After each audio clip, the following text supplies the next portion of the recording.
Hello, my loves. Welcome back to my channel, or welcome to my channel. If you are new here, hi, hello. My name is Loey. Now, a lot of you have been waiting on a video about the Momo challenge, explaining it, explaining what happened, also touching on why I deleted my original Momo video, which I posted, I think, roughly 2 to 3 months ago. So I thought instead of strictly focusing on Momo, which I do feel like a lot of people have covered at this point, I would talk a little bit about Momo in the beginning of this video, but also talk about other internet urban legends that were sprung to life on our beautiful World Wide Web.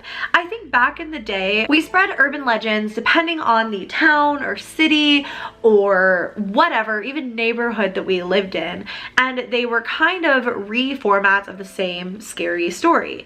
There were legends of the hook man who would come to your car and run his hook along your car, and people would change the location of this depending on their town or their city, etc. Now, it's almost harder to escape these terrifying urban legends because the internet just has them everywhere. And today, the three specifically I wanted to talk about are Momo, which is the most prevalent at the moment, Slenderman, but also the Black-Eyed Children. The Black-Eyed Children, I believe, is like one of the oldest internet urban legends to have been created, and Momo is the newest, so I kind of thought that was the perfect three to do this on. There are tons of other internet urban legends on the internet, so if you guys want more of this, I would be happy to do another one of these videos. But seeing as the Momo challenge and the Momo thing is so big right now, for those of you who watch my channel and you have not had the time to look into it further, I thought I would explain it as well as I could. So buckle in, grab yourself a snack. I just finished my LaCroix, which all of you dog on me for drinking. So I'm just gonna drink this other massive thing of water because we're hydrating in 2019, ladies and gents. This is your daily reminder to hydrate. Hydrate yourself, get a snack, and let's talk about, first and foremost, Momo herself. As I previously said, I had already created a video about Momo, but it was deleted. And that is because at the time that I had originally created my Momo video, it was demonetized, which isn't like a big deal within itself. But at the time, I was informed by various people on my team that YouTube demonetization was taken so seriously in that kind of season that it was penalizing the rest of my channel. So I was making less money on the videos that were monetized, but also no one was really seeing them because YouTube, even though it was just one video, had deemed my whole channel as slightly non-advertiser friendly. Once I deleted that video, most of those problems stopped. So it was really unfortunate, but it was something I kind of had to do in that season just to keep things afloat here on LoeyLane. But I guess life always finds a way, because here we are back and talking about Momo once again. So what is Momo? As I had said in my previous video, she is a statue. Momo is an art installation who has bird legs and this giant creepy woman's face. There are tons of pictures with her from various people all over the internet, and I don't know if she's still standing today, but she's like an icon at this point. So back when Momo had initially surfaced, the Momo challenge, if there even was such a thing, more so revolved around a series of numbers on WhatsApp that you absolutely were never to text, because the person behind them was this character named Momo.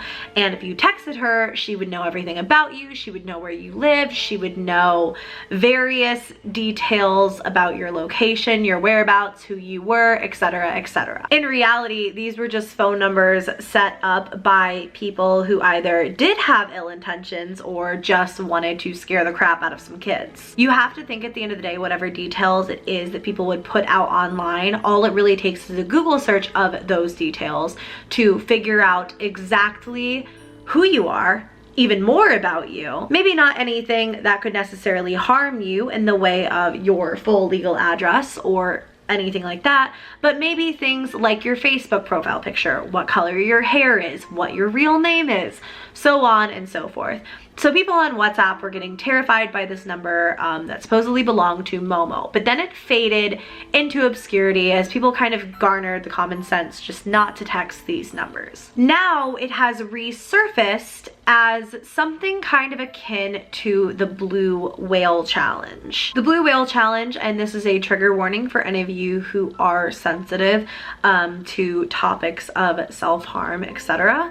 The Blue Whale Challenge was a challenge that centered around self-harm that eventually would force the person pursuing the challenge to commit suicide. Try as I might, I cannot find any evidence of the Momo challenge actually being real.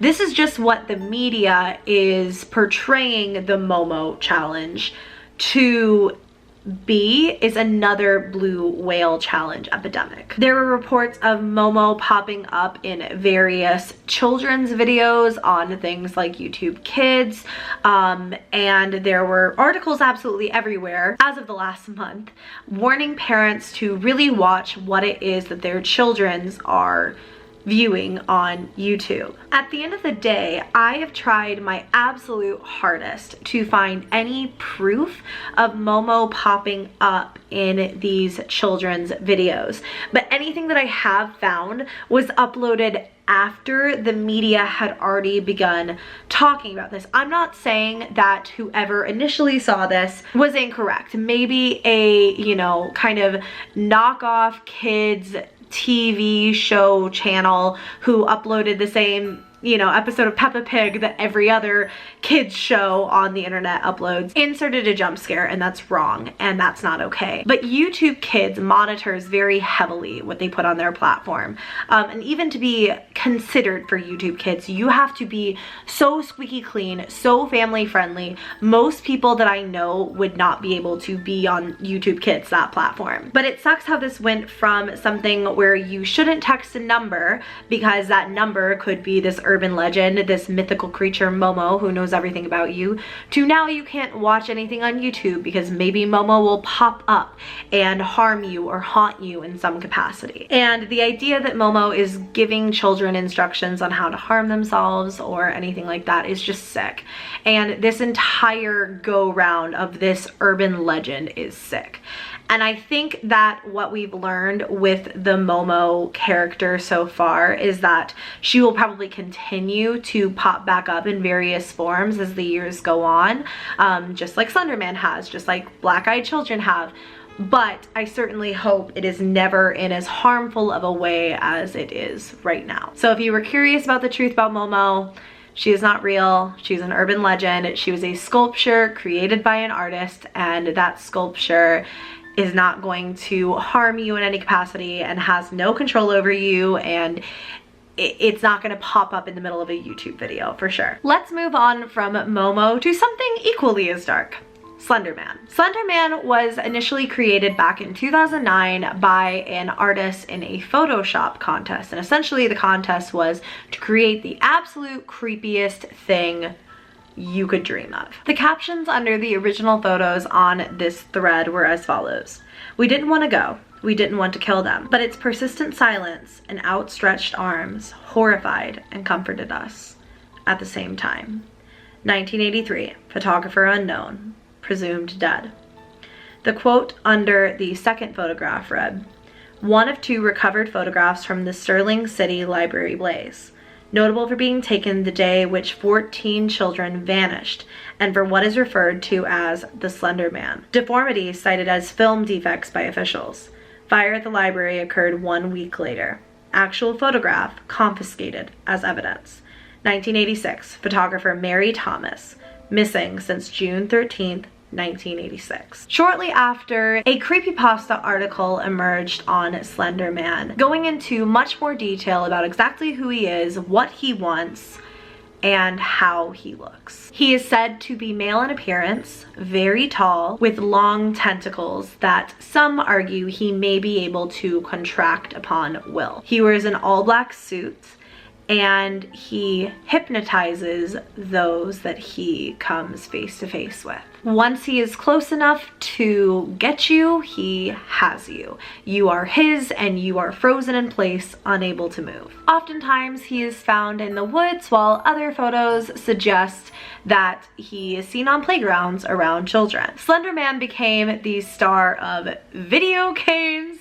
He had several terrifying stories written about him, and videos were even made online with sightings of Slenderman. I remember first hearing about Slenderman and thinking that the doctored photos made for this photoshopping contest were real, and always being very confused on whether or not it had been real at one point in time and then people were running off in this new direction with it, or if it had always been fake. I can imagine around this time when this was first kind of gaining notoriety, there were probably email threads sent around to forward to 20 people or else Slenderman will get you. But also it took a terrifying turn for the worst when two young girls murdered their classmate and friend in an attempt to appease Slenderman. Slenderman even had its own movie, which based on reviews that I've seen kind of flopped, and it has to be one of the most well-known creepypastas of all time, and again just has so much kind of lore and story behind it. I think that Slenderman is interesting because it was kind of in the middle of the Black-Eyed Children, which I'm going to talk about last, and Momo, which of course I talked about first. The news about Slenderman spread like wildfire, but I also think to an extent most people knew it was just that. It was just an urban legend. There were video games based off of it. There were spin-offs of those video games. There was a movie.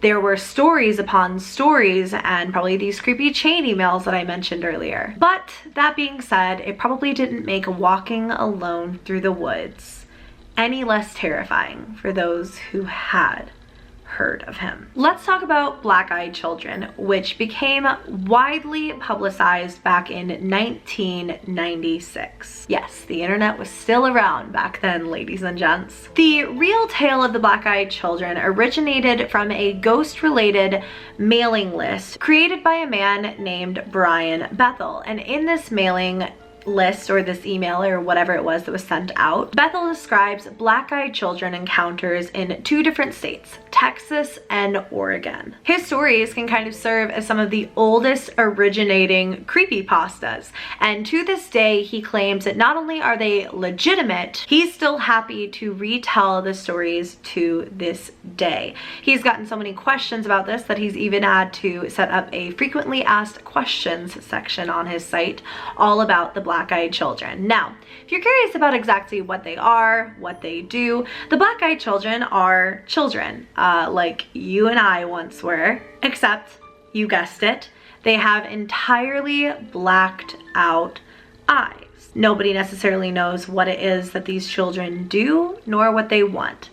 But how they gain control of you is by trying to come into your home, get a ride from you, get something from you as a favor. So essentially the story will go that maybe you'll get a knock on the door one day and there will be a child outside with all black eyes looking back at you asking, "Can I please come in and use your phone?"